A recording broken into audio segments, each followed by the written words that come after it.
ما عشان يشقط هيقول لها انت ناسيه انا عرفتك منين. دي شخص غبي مش عارف هو بيعمل ايه.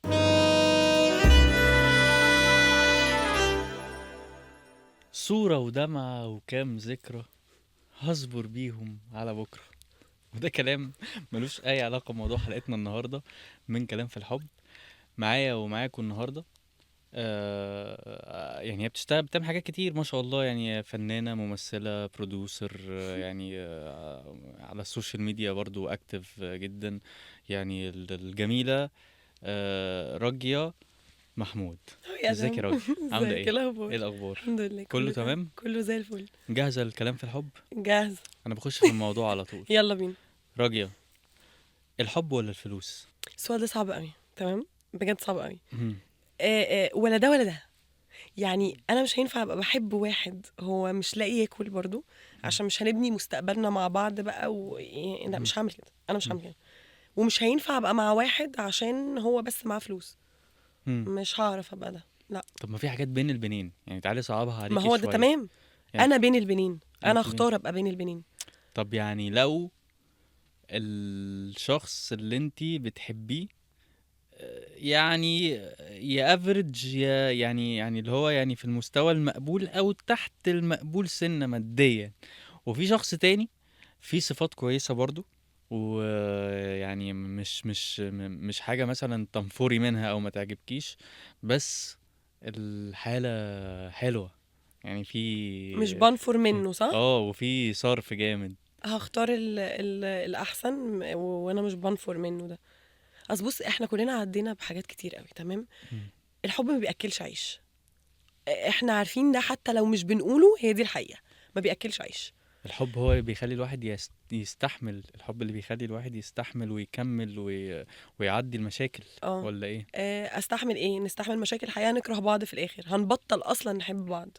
يعني هتوصل لمرحلة ان احنا بنبطل نحب بعض وهنكره بعض بسبب المشاكل اللي حاصلة، وبسبب ان احنا مش عارفين ناكل. لو هنتكلم ماديا، احنا بنتكلم ماديا، مم. مش عارفين نكفي نفسنا ومش عارفين نعيش مظبوطين، في الاخر هنبقى احنا اتنين بنكره ما بعض. تقفي جنب حبيبك يا راجل.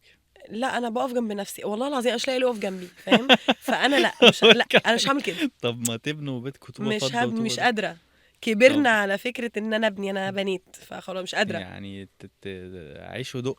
إيه العمر فيه حبة قد كده آه. وكلنا هنموت في الاخر، فانا مش قادرة. الحب مش جاي معاكي لا سكة. والله لا خالص بقى، خالص. يعني عديت بحاجات كتير قوي، فهمت ان مش جايب سكة، لا. يعني لا هي طيب. مش هتجوز واحد او مش هبقى مع واحد ما بحبوش برضو. لا انا ما قلتش ما بتحبيهوش، انا قلت في واحد انت بتحبيه، بس هو يا اما مستواه المادي مقبول او تحت المقبول سنة، يعني انتوا يعني هتتعشوا، بس هتتعشوا يعني عشوة خفيفة. وفي واحد ما فيهوش مواصفات تضايق، يعني في مواصفات كويسة مم. وصفاته الشخصية كويسة، بس انت ما بتحبيهوش زي الاولاني. بس قلت لك بقى في بس يعني مواصفاته كويسة، تمام، انا بس ما اختار ده فيش. طبعا، خلاص. وهتسيبي حبيبك، اه. هتقولي له ايه؟ ولا مش هقول له حاجة، انا مش مجبرة اقول له حاجة اصلا. انا ما حدش قال لي حاجة.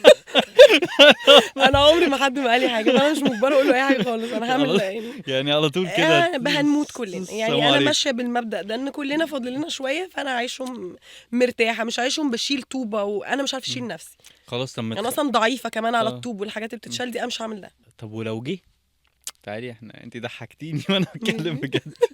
بس تعالي هقول لك. انا حياتي كلها كوميديه، فانت ما انا مش هتلاقي عارف مني عارف رد مش بيضحك عارف. بجد. طب لو جه بقى، مش يعني ما تخافيش انه الراجل اللي انت هتختاريه ده اللي هو عنده فلوس كتير يفتكر ان انت حاجة هو بيملكها.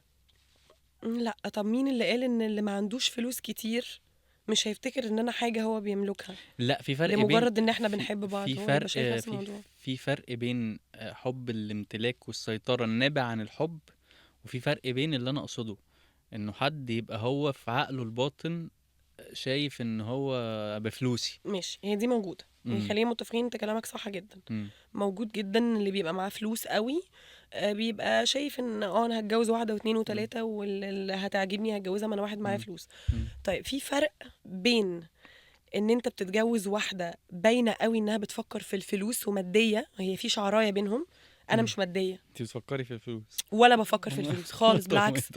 انا واحده عارفه اكفي نفسي وعارفه اعيش في مستوى اجتماعي راضيني.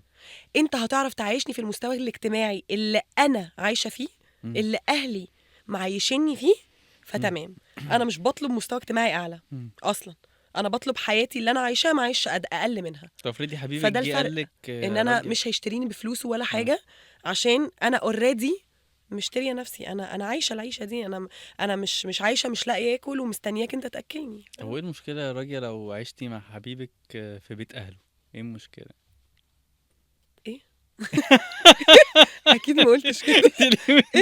ليه مش مستوعب؟ اهله لا عادي طبعا. قال لك يا راجل انا بحبك ومش قادر استغنى عنك، احنا بس هنقعد مع ماما في البيت، ويعني هناخد اوضه كده نقعد فيها، والبيت كبير وبتاع وان شاء الله قدام هنبتدي يعني اخد ايجار جديد. طب ماشي، همشي معاك في الحته دي. تمام. تمام. انا مش هعملها، لا انا مش هعملها، لا خالص. لكن تمام. همشي معاك في الحته دي. عارف كام مشكله بتحصل بسبب ان احنا عايشين مع اهل؟ فاهم ان اي مشكله بيني وبينه هتبقى مامته بتتدخل فيها، واخته والجيران والبقال، وانت فاهم حاجه، هنبقى اسره في بقى. لا طبعا. دي حياه انا ببتديها مع واحد مش معاه هو ومامته، مش معاه هو وخالته خالص. فانا مش هبقى عايشه. ما تقنعنيش ان مشاكلنا هتبقى في الاوضه الصغيره اللي احنا قاعدين فيها، ما في صوت فيه. لا طبعا. عمري في حياتي ما احط نفسي في حته ان انا ابقى متجوزه واحد هو اهله، دي اسمها انا متجوزاه وهو وامه. طب ممكن لا. يبقى بيت عيله، ايه رايك يعني لو ليكوا دور لوحدكم؟ ما فيش مشكله طبعا. عادي. طبعا. طب ما انتوا برضه بيتي مش بيتي لوحده. لا بيتي. بص انا برضو والله انا مش وحشه يعني، مش بني ادمه ضيقه كده، انا مش كده خالص. لا انا تمام. لو عماره وانا ليا بيتي وبابي اللي مقفول عليا، انا تمام. مامته بقى تحت فوق جنبنا، ماليش دعوه. طول ما مشاكلي معاه بيني انا وهو. على فكره انا شخص ما بحبش اتكلم في مشاكلي مع حد، يعني ما بكلمش صحابي احكي لهم اصلا. لا. بتعملي بتكلم مع نفسي.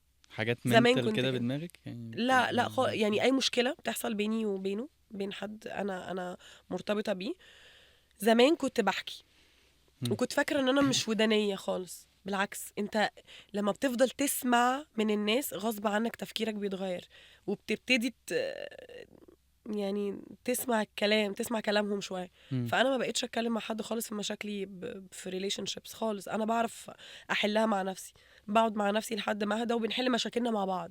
والله دي حاجه كويسه. انا حاجة اكتشفت كويسة. ده. انا ما كنتش كده زمان خالص. كنت بحكي للناس كلها. كنت بنزل احكي، يعني ممكن احكيها على السوشيال ميديا زمان اصلا. والله العظيم. يعني ممكن اعمل كده عادي لحد ما اتعلمت بقى ان مشاكلك ليكي. بمناسبه السوشيال ميديا، شايفه تاثير السوشيال ميديا ازاي على العلاقات دلوقتي، سواء ريليشن شيب من ناس متجوزه بتاع؟ شايفه تاثيرها ايجابي ولا سلبي، ولا رايك ايه في السوشيال ميديا؟ عملت ايه في عمره ما يبقى ايجابي في حاجه خالص. انا عندي راي في حوار السوشيال ميديا ده، ان هي دمرت كل حاجه. ليه مش بقى؟ بس ريليشن شيبس، دمرت الحياه كلها. ليه بقى؟ ليه؟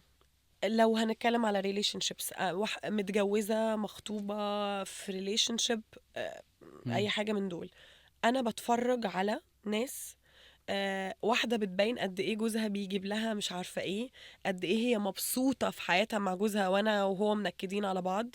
فهو انا ليه راضيه بالعيشه دي؟ هي احسن مني في ايه؟ وانا مش شايفه اللي ورا الكواليس، ان هي ممكن تبقى بتتمنى تبقى في ربع حياتي. السوشيال ميديا خلتنا بنبص لبعض في كل حاجه، في كل حاجه، في ريليشن شيبس وفي حياه عامه. فانا عندي ايه وانت عندك ايه، وانا ليه ما عنديش ده، وانا ليه جوزي مش كده، وانا ليه اللي انا بحبه ما بيعمليش بصوا بيعمل لها ايه، بصوا حياتها احلى مني ازاي. فطبعا دمرت. طب ما طالما انت عندك قناعه زي دي، فممكن يكون كتير زيك عندهم قناعه زي دي، فما تبقاش دمرت يعني في ناس لسه بعقلها زيك اهو. مش انا واحده من الناس اللي فاهمه ومدركه تماما، عشان انا ليا علاقه بالسوشيال ميديا، وكتير قوي بتبقى حياتي متدمره، وطالعه بضحك وبهزر وببين انا قد ايه مبسوطه وخارجه ومسافره وعايشه حياتي عادي. يعني انا المفروض ابقى فاهمه ده صح. انا واحده من الناس اللي ساعات لما بقعد كتير اقلب في ستوريز واتفرج على حاجات على السوشيال ميديا، بحس ان انا متضايقه.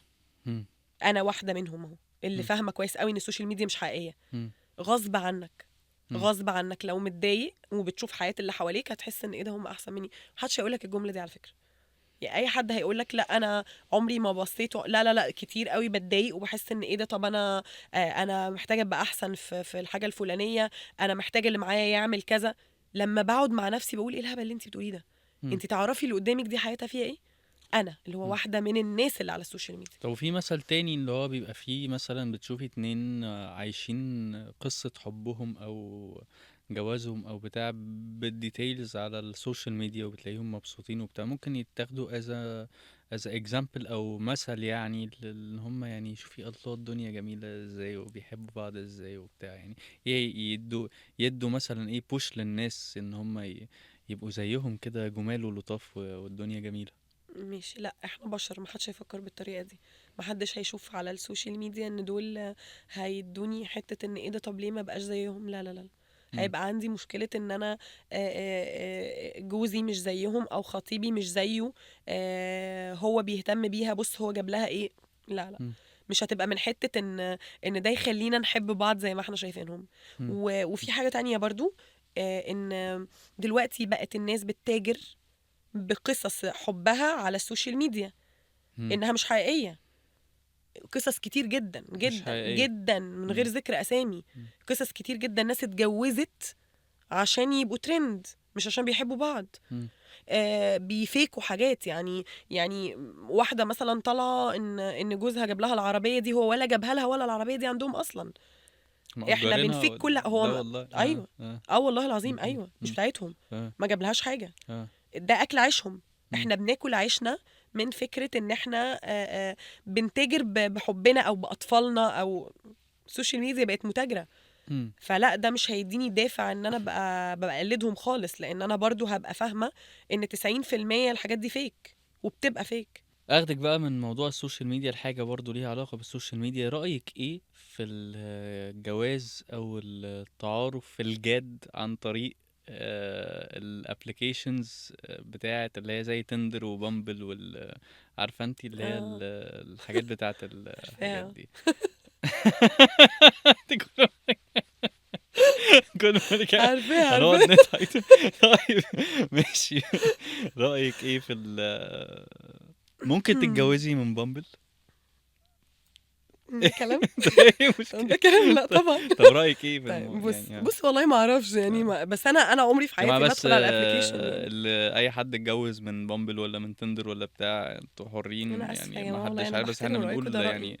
اه قولي رأيك بقى. ده رايي اتفضلي. شخصي، اه ما نفسي. اتفضلي. انا بشوف في ايوه. رايي الشخصي المتواضع مم.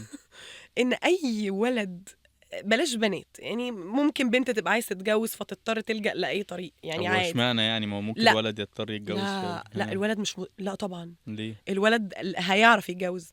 او اقول لك على يعني حاجه، هيخلي مامته تتجوزه، دي طب ما سهله قوي. البنت مامتها هتجوزها لا هتشوف لا لها لا عريس لا لا معانا. لا لا لا، فرصة الولد ان طب هو يعرف، هو اللي بيتجوز، هو اللي بياخد الخطوة. طب فهو قولي اسهل. كملي رأيك. لكن البنت ان هي تلاقي حد ياخد الخطوة انه يتجوزها، دي اصعب، فاهمني؟ طب كملي رأيك قصدك ماشي. مم. بالنسبة للبنات، ممكن ابقى يئست تماما من ان انا اتجوز، وانا واحدة عايزة اعيش وعايزة مم. اتجوز ومن حقها، فادخل على الحاجات دي اشوف يمكن الاقي عريس مثلا. مم. في بنات ده تفكيرها. مم. لكن الولاد بقى، مم. رجالة، ده مش تفكيرهم ابدا. مم. ابدا. فيش راجل بيبقى عايز يتجوز بيتجوز من ابلكيشن. ليه؟ عشان احنا كده، احنا شرقيين، احنا الراجل الشرقي كده. يعني ايه ليه الراجل؟ دي؟ والله العظيم هي تتسأل للرجاله، انا ما اعرفش. ايوه، ما انت انا نفسي انت اسالهم ليه. بنيتي على ايه رأيك ده انه مفيش على راجل مجتمع. على على مجتمع ايه؟ مجتمع انا عايشه فيه، انا منه. ها. انا يعني منه وشايفاه وعارفاه. طب ما هو هيعمل بامبل ليه؟ ما عشان يشقط. طب هقول لك ايه، والله العظيم، والله طيب. عشان يشقط، ها. شكرا ايه. مم. هو داخل يتعرف على بنات، مش داخل يتجوز. مم. هو داخل يتعرف على بنات و90% الابلكيشن ده، مم. او ايا كان اسم الابلكيشن يعني، عشان هم اكتر من حاجه. مم. آه ما بيبقاش داخل حتى انه يتعرف عادي، الموضوع بيبقى في سكه تانية خالص. بس انا شفت في حياتي ناس يعني من فتره قريبه على فكره، دي كانت حاجه غريبه بالنسبه لي، ما كنتش مستوعبها، بس طبعا فضلت. انا كان رايي زي رايك شويه، انه يعني ليه الواحد ممكن يلجأ لكده، بس شفت في الفتره الاخيره انه قابلت ناس اتجوزوا من بامبل واتعرفوا واتصاحبوا او دخلوا في حته بقى جد خطوبه من حاجات زي الحاجات دي مثلا، او بلاقي يعني مش عايزه ابقى حاطط السبوت كله على ابلكيشن واحده يعني. بس شفت ده. بحس ان كل قاعدة في الدنيا مم. يعني ليها حاجة مختلفة. مم. خلينا متفقين، مش معنى ان اللي انت شفتهم مم. اتجوزوا يبقى الدنيا تمام. مم. دول 1 في المليون. مم. وبأكد لك ان اللي اتجوزوا دول هيجوا في يوم من الايام هيتخانق معاها خناقه قد كده، مم. هيقولها انت ناسيه انا عرفتك منين. مم. لما يحصل كده بقول لي، عشان ده اللي هيحصل والله العظيم. طب ما هتقول له ما انا عرفتك من نفس المجال. في احنا بقى مجتمع شرقي ما بيتقالش انا وانت خالص. آه. انت بنت وانا راجل، انا مم. اعرف من اللي اعرفه. مم. انا ادخل على ابلكيشن، ادخل بس اتعرف انا على الناس في معترض بس ان الشارع، انت انا تمام. مديه للبنت حق ان هي تعمل اي ابلكيشن من دي، او ان هي تعمل مش مديها حق خالص، دي يعني غبيه. اي تطبيق من التطبيقات بتاعت الحاجات دي، بس الراجل لا. لا انا مش آه. مديها الحق، هي صعبانه عليا ان دي غبيه، دي هبله. مم. يعني دي حرام هبله. مم. فلا مش مديها الحق خالص. مم. دي شخص غبي مش عارف هو بيعمل ايه. طب ماشي، نسبة بقى النسبة القليلة الراجل اللي دخل واتجوز، انت رأيك فيه ايه؟ اللي دخل واتجوز من الابليكيشن، اه. طب ربنا يوفقهم، حالة واحدة من مليون، آه. ربنا يخليهم لبعض.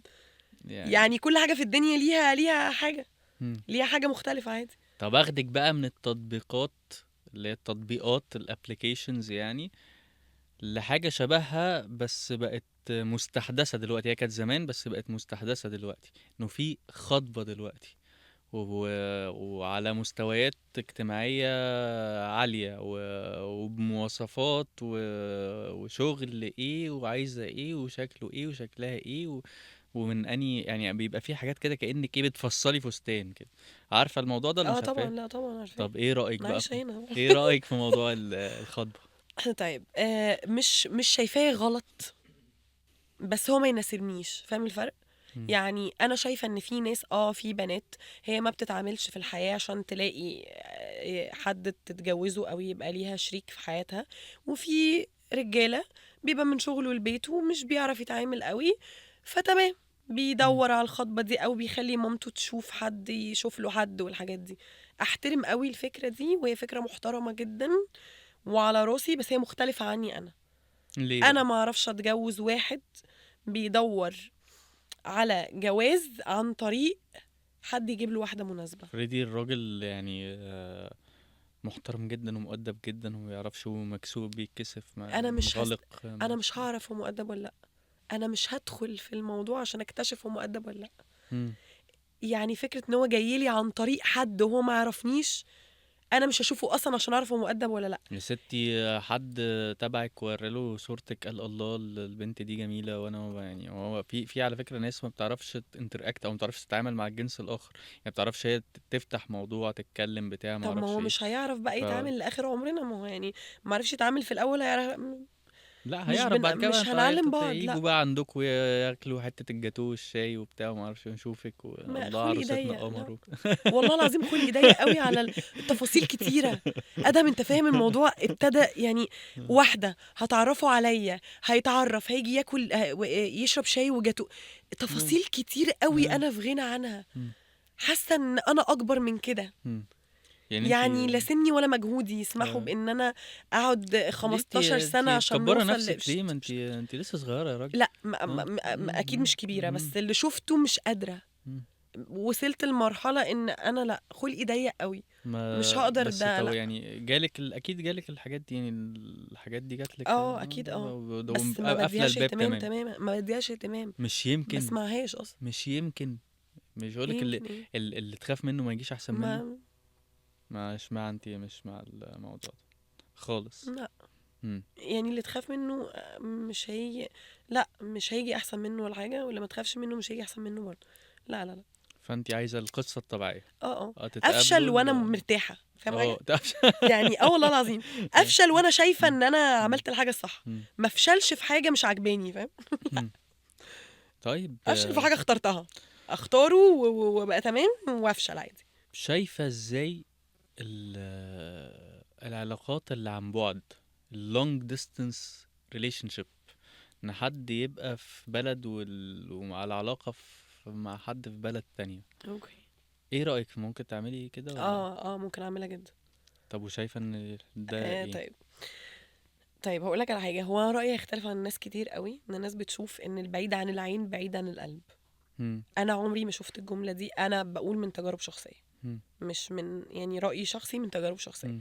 لا، البعيد عن العين مش بعيد عن القلب ابدا ابدا مم. لو انت اخترت الشخص الصح. مم. لا. وفكره ان احنا انا بقدر قوي فكره ان احنا نبقى بعاد على فكره. مم. تخيل. يعني حتى لما اتنين بيبقوا متجوزين، انا بقدر قوي ان لازم يبقى فيه مساحه شخصيه، ولازم يبقى فيه فترات انا بسيبه يسافر مع صحابه، مم. وانا بيسيبني ابقى مع صحابي طول ما انا مم. ما بعملش حاجه غلط وهو ما بيعملش حاجه غلط. مم. مطلوب جدا ان احنا ما نبقاش في وش بعض على طول. ادهم انتوا لو اتنين صحاب عادي، مم. بنتين او ولدين، مم. وشكوا في وش بعض 24 ساعه، انتوا طول الوقت هتخانقوا. فصحي قوي موضوع ان احنا نبقى بعاد. اي طب ما انتوا حتى لو بعد هتيجوا في النهاية، يعني ما انتوا يعني ما انتي ممكن تبقي مع حد معاكي في نفس المكان وعارفين تعملوا السبيس دي. ايوه، فده اه معناه ان لو احنا بعاد في بلدين قصدك، اه طب ايه ما long المشكله؟ distance ايه relationship. المشكله؟ بالعكس. مع انا عايزه رايي انا، يعني امم انا رايي انا بشوف انه مثلا ساعات immediately بيحصل موقف ببقى محتاج حد.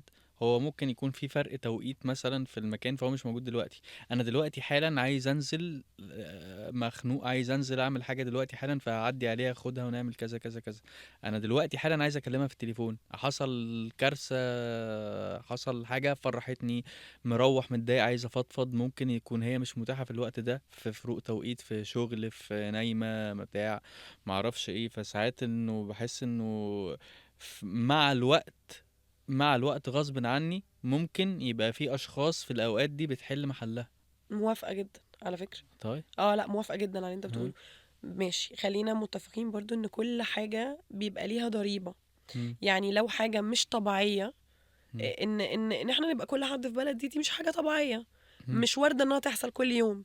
مم. بس لو اتحطيت فيها انا متقبلاها عادي. مم. انا هبقى متفهمه ان دي ضريبه، ان انا حبيت حد او وافقت ابقى مع حد هو بعيد عني.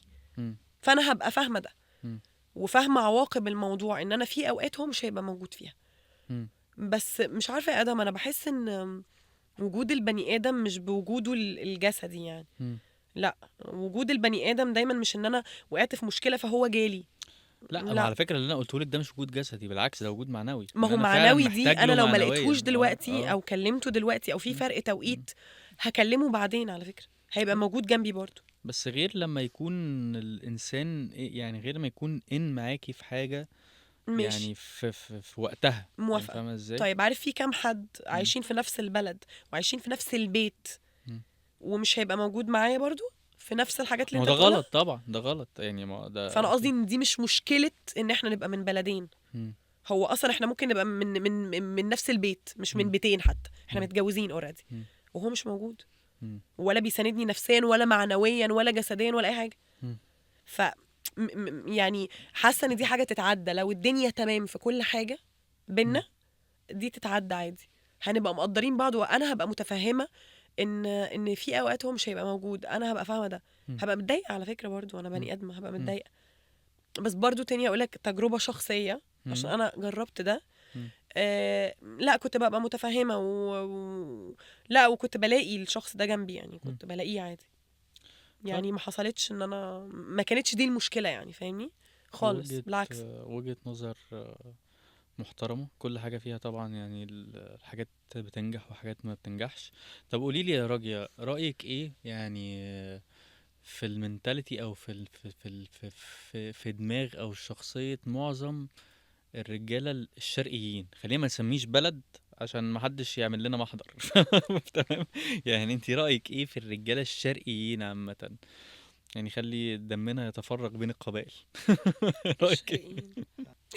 انت كل شوية تضحكي وتضحكي عشان ما اصل بقولكيش اكتر نكت. سؤال، والله العظيم اكتر سؤال هيضحكني، لان ها. انا ها. هخبط. براحتك انت، انتوا قولي. تمام؟ قولي انا رأيك، هخبط. قولي رأيك، قولي رأيك. ماشي، ده رأينا كلنا على فكرة، ده رأي البنات كلها، بس ما حدش راضي يتكلم. طب قولي. مش هنجمع برضو، اه. في ناس مختلفة عن اللي انا هقوله دلوقتي حالا. تمام. في ناس كويسة ومحترمة وربنا يكملهم بعقلهم ويكملوا كده، بس اللي انا شايفاهم الأغلبية مم.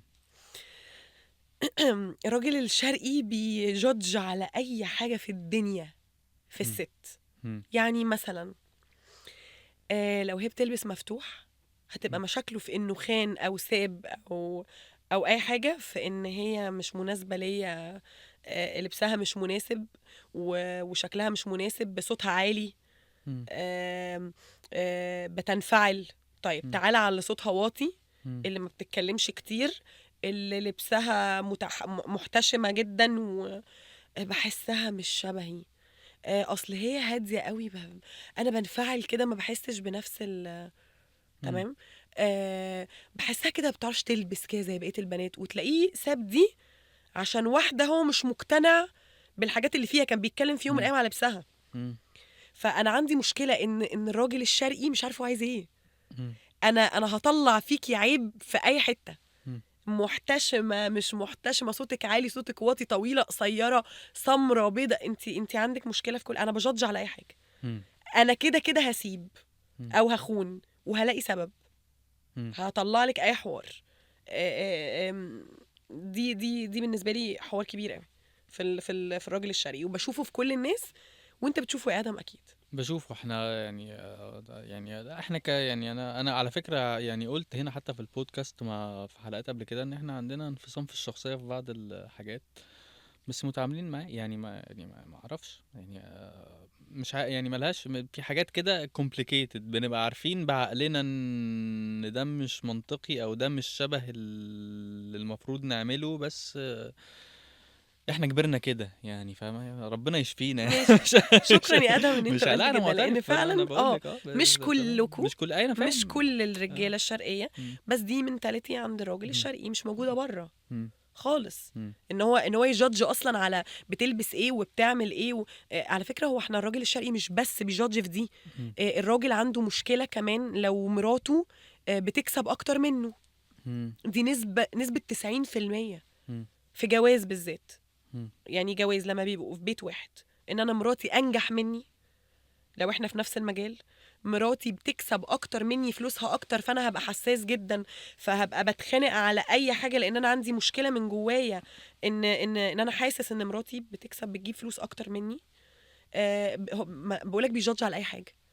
بس لو بس يا راجل، احنا دلوقتي بقينا بنشوف امثله موجوده قدامنا ان في فنانات مثلا متجوزين رجاله مش بيشتغلوا حاجات مثلا لو بروفايل، فممكن يعني تقريبا او غالبا بيكونوا بيكسبوا اكتر منهم. بنشوف حاجات زي كده دلوقتي موجوده كتير على السوشيال ميديا وفي المجتمع، بالذات في الستات اللي هي بابليك فيجرز، مذيعه، ممثله، ما اعرفش ايه، حاجات كده، وبتبقى الدنيا تمام دي يعني شبه حوار السوشيال ميديا اللي كنا بنتكلم فيه من شويه، مم. ان ورا الباب انت مش شايف ايه اللي بيحصل. مم. انت المذيعة او الحد المعروف مش تطلع تقول انا علاقتي بجوزي اللي هو بيشتغل حاجة عادية، بنضرب بعض، يعني مش هتطلع تقول كده. مم. انا حياتي كويسة ومستقرة وخلاص، بس في باب مقفول احنا ما نعرفش ايه اللي وراه. مم. بس اغلب الامثلة اللي بنشوفها مش مش من ورا الشاشة، يعني حاجة انت عايشها مع ناس. مم. انا ما بتفرجش على حاجه ولا بقول رايي على حاجات بشوفها من ورا شاشه خالص. انا رايي من ورا تجارب بتاعت ناس تخصني، سواء انا بقى نفسي عديت بتجربه زي دي، عشتيها او بنفسك بالظبط، يعني. او عشتها مع حد من مم. صحابي او مم. من اللي حواليا، مم. او من اخواتي او من المحيط اللي حواليا. طيب. فانا بشوف دايما فكره، لا، الراجل الشرقي عنده مشكله كبيره جدا في ان هو يتقبل ان الست انجح، او ان الست عندها فلوس اكتر، او ان هي بتكسب اكتر منه. مم. مش هيقولها لها على فكرة دايركت، مش هيقول لها في وشها انا متضايق عشان انتي بتكسبي اكتر مني، بس هيبتدي يتصرف تصرفات غريبة ويبوظ علاقتهم، لان هو من جواه حاسس بحتة نقص، مع ان دي حاجة ما تعبوش اصلا خالص على فكرة. بمناسبة بقى الراجل الشرقي واللبس والحاجات دي، انت شايفة ان الراجل من حقه ي... يقول لك تعليقات على لبسك او على شكلك، حتى لو هو عارفك كده، شويش هو عارفني كده انا فيكمل كنت كده؟ هقولها ما طبعا، انا فاهم، انا بقول لك ده الاوتو انا ريبلاي. مستنية. ما انا بقول لك الاوتو ريبلاي اللي هو بعد كل مرة الناس بتقوله في الحاجات دي. يعني نفسي الناس تاخد اللي يناسبها من الاول، اه. عشان ما نجيش ناخد الحاجة ونرجعها، فاهمة؟ طب ليه؟ ما ممكن تكون انت عاجباه و بس في حاجة قد كده يعني، شايفة؟ طب اقول لك سؤال تاني حلو، شايفة ايه مساحة الحاجات اللي ممكن البارتنر او الشريك يغيرها عشان الشريك التاني؟ بصي يا ادم، انا اقولك على حاجة. انا واحده من الناس اللي ما عنديش مشكله خالص ان انا اغير حاجات لو هي مش عاجبه اللي قدامي، مع ان العكس، انا واحده عمري ما بدخل في ريليشن او برتبط بحد في حاجه مش عاجباني اصلا من الاول. انا ما بدخلش في حاجه فيها حاجه مش عاجباني ممكن بعد كده يظهر ان هو عكس اللي انا اخترته او اللي انا عايزاه، لكن انا بختار الشخص المناسب ليا من الاول. عمري ما بفكر اغير في اللي قدامي حاجه، بس ما عنديش مشكله لو اللي قدامي فيا حاجات عايز يغيرها. مم. ففي مساحه، في مساحه. زي ايه بقى الحاجات اللي ممكن تغيريها؟ مش ممكن مثلا انا عندي حته كده ان انا شويه بتصرف لوحدي وما بعملش اعتبار لان في حد معايا، يعني فاهم قصدي؟ يعني ممكن مم. اعلي صوتي في مم. مواقف مش عليه، مم. بس ممكن حاجه في تحصل وجوده يعني. في وجوده. مم. انا دي مشكله عندي فعلا، دي مم. حقيقه. ولما كان بيتقال لي ان دي حاجه مش بترضيني، فبتاسف عليها وببقى عارفه ان انا غلط، مم. لاني اتعودت ان انا يعني عايشه لوحدي طول الوقت، ان انا اللي بتعامل وانا اللي باخد حقي وانا اللي بتصرف وبتاع، فاتعودت على كده ان انا مم. ما بستناش حد ياخد لي حقي او حد يتكلم لي في المواقف اللي فيها مشاكل يعني. مم. فكانت دي مشكله، طبعا اغيرها، هتاسف عليها، عارفه اني غلطانه. لو انا غلطانه في حاجه، لو انا شايفه ان الحاجه اللي انت عايز تغيرها غلط فعلا، يعني لو انا شايفه ان الحاجه اللي انت عايزها فعلا انا غلطانه فيها، انا هغيرها مم. والله من غير ما يقول لي. مم. زي مثلا انا بحترم الراجل جدا زي ما انا طالبه منه ان هو يحترمني. في حاجات معينه ما ينفعش اقل من الراجل فيها، ان انا ابقى داخله معاه مكان ولابسه لبس مش مناسب للمكان، مم. وهجيب له هو الكلام، مم. لان للاسف احنا مجتمع شرقي، فيبقوا بيحكموا عليه هو ان هو اللي معاه مش محترماه، مم. اللي معاه لابسه مفتوح. مم. هيبقى هو كراجل بيتقال له انت مش تمام، مم. وانا مش هحب ان ده يحصل له، مم. سواء انا شايفه ان ده صح في المجتمع او لا، فانا عايشه فيه، والراجل فاهم. اللي معايا ده معايا في المجتمع ده، احنا مش عايشين بره انا وهو. فانا مش هجيب له الكلام خالص مم. من نفسي من غير ما يقول لي. مم. عمري ما هقل منه، عمري ما هبقى لابسه حاجه تخلي حد يتكلم عليه نص كلمه، لان انا اللي هتضايق قوي لو مم. حد اتكلم عليه. مم. لكن ان انت تبقى بتقولي على حاجات اغيرها في لبس عامه لمجرد انك تثبت ان انت راجل وبتمشي كلامك عليا، مم. ان احنا نوصل لحته انه ان انا ابقى لابسه حاجه عاديه في مكان عادي. يعني لكل مقام مقال، انا الجمله دي بابايا كان دايما آه. بيقولها لي، فانا آه. بحبها قوي مم. وفهماها قوي، ان كل حاجه ليها، كل لبس ليه مكانه، مم. وكل كلام ليه مكانه، في مم. كلام تقوليه في مكانه وفي كلام لا. فانا متعلمه دي قوي مم. وتربيت في بيتي على ده، فانا عارفه البس ايه فين. مم. فما ينفعش انت تيجي تتكلم في وقت مثلا احنا رايحين مكان فيه ناس هم عادي ان ده يتلبس، او ان احنا مسافرين بره يا سيدي، مم. مسافرين بره، فما فيش حد هيبص اصلا عليا، فتيجي انت تقول لي اللبس ده مفتوح قوي او قصير قوي، وهو مش للدرجه دي، يعني انت ما انا عندك عندي عين برضو انا شايفه. مساحة التقبل للحاجات اللي بالعقل يعني شكرا، اللي هو شكرا، انت اختصرت اللي انا بقوله بالعقل. صح. لو اه. حاجه فعلا تستاهل ان انت ما تقبلهاش، مم. انا هبقى قبليك مش قبلاها، مم. وهقول لك انت عندك حق. مم. لكن تتكلم في حاجه عايزني اغيرها لمجرد انك تثبت انك راجل فبتغير مني، مش انا هتقبل. لا مش هعملها مم. ومش هتقبلها. وانت مم. قلت جمله في الاول، انت نفسك قلتها، ان دايما انتوا بتاخدوا البنت، انت مش عاجبك لبسها من الاول، حلو، مم. ما تقربش، ما تقربش ليه، بناخد الحاجه عجباني بس عايز اغير لبسها لا يعني. لا لا، مفيش حاجه كده، بناخد الحاجه على بعضها، مفيش حاجه اسمها عجباني بس عايزه اغير بتغيري في علشاني. لبسها واغير في بتغيري حياتها علشاني يعني. وعقدها ايه نفسيا، المشكلة؟ تغير عشانك، طبعا اه ايه طبعا المشكلة يعني؟ طبعا. عادي يعني. اي اللي ما انت بيحب بتاخد، ما هو اللي ما هو بيحب حد بيتغير عشانه. لا، اللي بيحب حد بياخده زي ما هو، دي احلى. انا احب ماشي. حد اخده زي ما هو، مم. تقبله زي ما هو. مم. لو عندي اختلاف معاك في ثقافة، مم. في مجتمعنا مختلف عن بعض، مش هدخل في ده من الاول. مم. لكن ما باخدش البنت عشان اقعد اغير كل حاجة فيها واجيب لها عقدة نفسية، واجي في الاخر اقول لا والله ما اكتشفت ان هي مش عاجباني في الاخر. لما غيرت بقى كل حاجة نرجعها بقى تاني، خدت الحاجة ونرجعها، لازم ترجع. لا، زي ما قلت لك في الاول، ما بناخدش الحاجة ونرجعها تاني. كلام جميل. كلام معقول ما اقدرش اقول حاجة عنه. انا كده ابتديت باغنية وانت نهيت انتهت بأغنية باغنية. تانية. والله. قبل ما اختم عايزك بقى ايه يعني مع كاميرتك كده تدي مسج حلوة للبنات والستات، تخص اي حاجة ليها علاقة بقى بالريليشن شيب، بالحب، بالجواز. معاكي الكاميرا بقى. انا اخر واحده يا جماعه ممكن تنصح في حاجه زي كده، يعني ممكن اكون انا بغلط الغلطات اللي انا هقولها دلوقتي، بس هعرف انصح عادي. آه، شايفه ان عشان البنت تعيش مرتاحه لازم تبقى عارفه نفسها، عارفه قيمه نفسها، ما تقبلش ان حد يهينها ولا حد يجي عليها ولا حد يقل منها. آم، يوم ما تاخدي حد او تحبي حد، حبي اللي بيحترمك واللي مقدرك واللي عارف قيمتك، لان اللي عارف قيمتك عمره ما هيأذيكي. ما تقبليش بوضع انتي مش عاوزاه خالص. يعني مفيش حاجة في الدنيا اسمها ان انا هرضى بوضع انا فيه عشان ولادي بقى. لو انتي متجوزة ومخلفة، اقبل بحياة انا مش راضية بيها عشان ولادي، اقبل بحياة مش راضية بيها عشان ظروفي الاجتماعية، فانا لازم اتجوز عشان سني. دي كتير قوي عندنا في مجتمعنا ان بنات بتتجوز وبترضى ب ب بنص حياة عشان هي سنها كبير. فاوعي ترضي بحاجة أقل من قيمتك. اعرفي قيمتك واعرفي نفسك. دي يمكن الحاجة الوحيدة اللي بجد بجد عايزة أقولها لأي بنت، لأنك لو عرفتي نفسك هتعيشي مبسوطة قوي لو عرفتي قيمتك.